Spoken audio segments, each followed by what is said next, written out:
On February the 27th, 2015, Boris Nemtsov, then one of Russia's most outspoken critics of President Putin, was assassinated meters from the Kremlin. His murder sent shivers through opposition circles. International condemnation followed. The politician had planned to attend a protest rally that weekend. Nemtsov was also compiling a report exposing Moscow's military presence in Ukraine. He was shot several times in the back as he walked with his girlfriend. To his friends and close supporters, Nemtsov was truly a man who chose principles over political posturing. Boris was a very honest, transparent and lively person.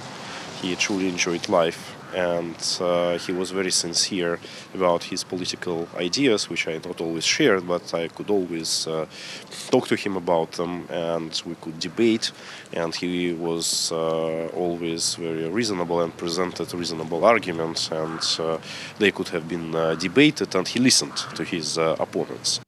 Nemtsov rose quickly through political ranks. Aged just 32, then Russian President Boris Yeltsin selected him to be governor of Nizhny Novgorod region. Following that, in 1997, he became first deputy prime minister, heading the energy sector. Он настолько вырос, что его уже можно и в президенты метить. It was clear who Yeltsin's choice of successor was.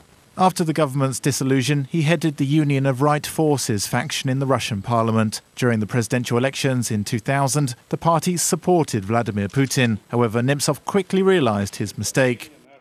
I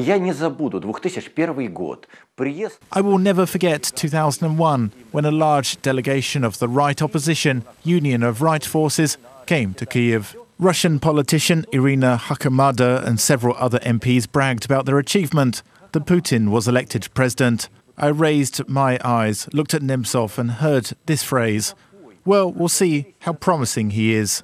He said this with such irony, even with sarcasm. Later, Nemtsov criticized Putin for quashing independent media outlets, the president's handling of the Nordost hostage crisis and Beslan school siege, and for imprisoning billionaire Mikhail Khodorkovsky for political reasons.